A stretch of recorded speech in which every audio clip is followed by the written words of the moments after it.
Alors moi j'ai une société de conseil qui accompagne des grands marchands sur le projet d'acquisition, de conversion, de fidélisation, de monétisation. J'ai beaucoup travaillé en 2011 sur les problématiques d'acquisition, mais avec la crise c'est de plus en plus compliqué, on a beaucoup moins de budget, donc on doit en général à trafic égal mieux convertir, mieux fidéliser. Ouais, voire donc, même avec moins de trafic, convertir mieux. Exactement. Finalement c'est tout con, mais un site qui a 1% de conversion, s'il passe de 1 à 1,2, il augmente de 20% son chiffre d'affaires.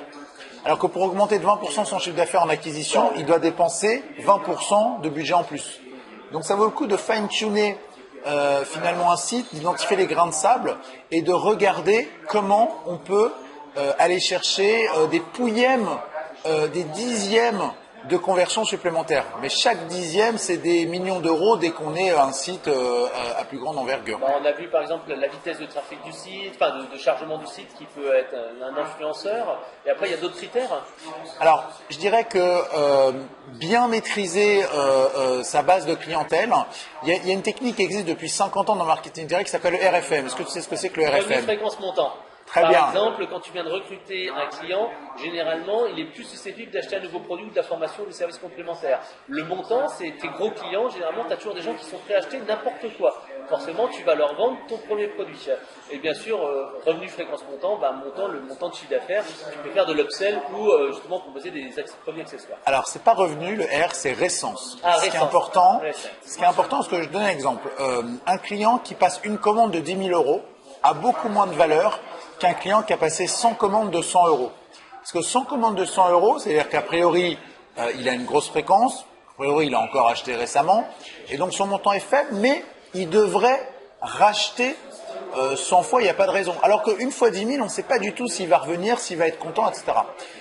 Sarenza, par exemple, Stéphane Trépose me dit que chaque année, il appelle sa meilleure cliente. Et sa meilleure cliente l'année dernière, elle a passé 70 commandes. 70 commandes de chaussures? Ouais. Wow, c'est une sacrée commande. Il l'a appelée, il l'a félicitée. Elle a beaucoup plus de poids qu'une bonne femme qui irait acheter 7 000 euros une fois. Parce qu'on ne sait absolument pas si ces 7 000 euros à elle vont être récurrents. Alors que c'est 100 euros le panier moyen. Donc 70 fois 100, 7 000 euros, elle a aussi généré 7 000 euros, mais il y a des chances, surtout si elle est appelée par le président, elle est flattée, etc., qu'elle reprenne 100 commandes l'année suivante. Donc voilà, donc c'est très important de travailler ces sujets. Finalement, on se rend compte que 5 ou 10% de ses clients vont faire peut-être 30 ou 40% de son chiffre d'affaires. Donc voilà, ok, l'acquisition, on n'a pas des budgets extensibles, on essaye de réduire. Donc comment on peut aller chercher une meilleure conversion face à une acquisition qui baisse et comment on peut aller fidéliser ses clients. Il y a beaucoup de marchands qui ne gagnent pas d'argent à la première commande. Ah oui, il y en a beaucoup parce qu'en fait, il y a les coûts d'acquisition, les frais de port, etc. Et donc, si on n'a pas une deuxième, une troisième commande, on a perdu de l'argent. Je connais un acteur qui travaille beaucoup dans le marketing direct et dans la vente par correspondance, en ligne, mais historiquement, c'était un VPCiste.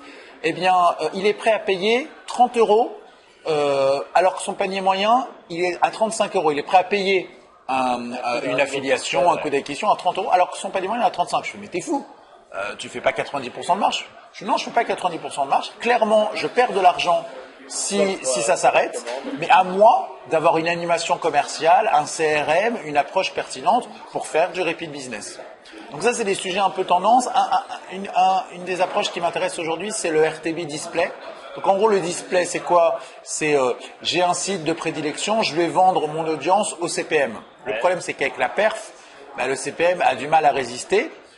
Alors il y a encore des grands comptes qui vont vers des grands médias, mais tout ça c'est en train de se casser la gueule parce que c'est pas parce que tu affiches ta pub sur le site de Le Monde que tu vas forcément cibler exactement les gens qui t'intéressent et qui lisent Le Monde, parce qu'effectivement il y a un terrain de jeu Le Monde de prédilection, mais il y a aussi des gens qui n'ont rien à voir. Et donc le RTB, Real Time Bidding, en fait c'est se dire tiens, j'ai des inventaires qui grossissent de plus en plus, et je peux en plus savoir qui est l'internaute qui se présente à partir de son cookie et de la confrontation de son cookie à l'ensemble des sites dans lesquels il navigue.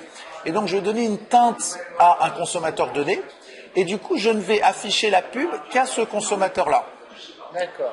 Crypto le fait déjà depuis quelques années, mais il faut passer une fois sur le site pour ensuite être reconnu sur les sites tierces, alors que là c'est en live. En gros, je suis par exemple la Fnac, j'ai mes adhérents c'est stratégique puisque c'est mes clients fidèles, etc. Si je peux reconnaître mes adhérents sur les sites tierces, je vais plutôt afficher ma pub vers ces gens-là puisque ce sont forcément ceux qui m'intéressent le plus, ceux qui ont une valeur marchande la plus importante.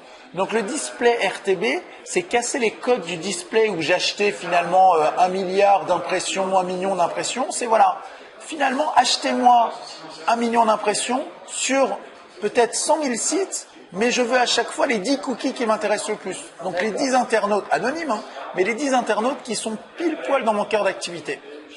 Et donc ça, c'est des nouvelles formes d'acquisition, mais on est au plus près de sa cible, au plus près de son approche. Et donc là encore, dans une logique de baisse d'acquisition, on va pouvoir chercher une meilleure efficacité, un meilleur retour sur investissement, et donc ensuite aller chercher de la conversion plus facilement et de la fidélisation plus facilement.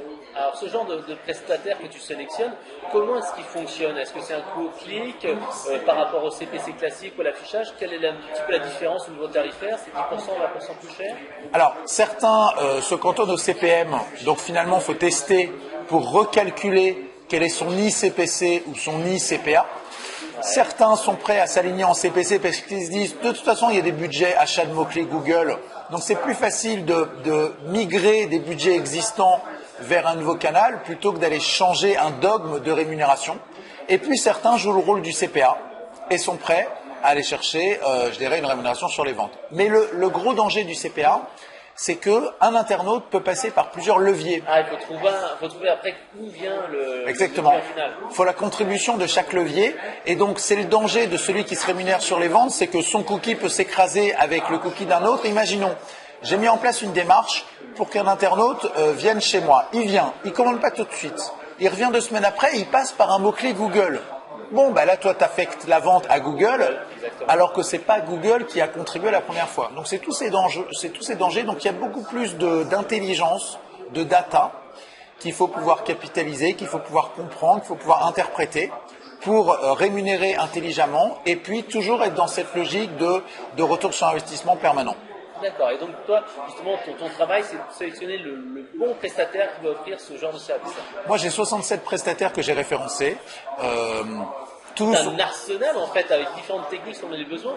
C'est-à-dire qu'un marchand, aujourd'hui, il n'a plus le temps de recevoir 15 commerciaux, faire une consultation avec 10 acteurs, en sélectionner 5, puis 3, puis 2, puis 1.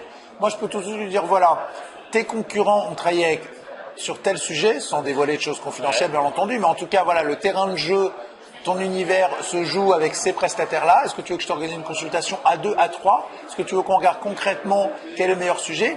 Et moi, finalement, comment je sélectionne mes prestataires? C'est les annonceurs eux-mêmes qui me parlent avec fierté d'un de leurs prestataires.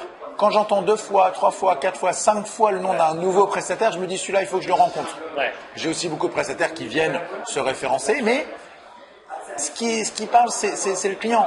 Donc si un annonceur est content et qu'il m'en parle avec fierté, 2, 3 fois, ça commence à être pertinent et donc j'ai envie d'aller reproposer cette approche à d'autres marchands. Ok, alors si on veut en savoir plus, qu'est-ce qu'on fait exactement, dis-moi? Eh ben, on va sur le site digilinks.fr et puis on peut aussi consulter des vidéos, des interviews que je mène chaque semaine auprès des grands acteurs de l'e-commerce, de l'e-tourisme, de l'e-retail.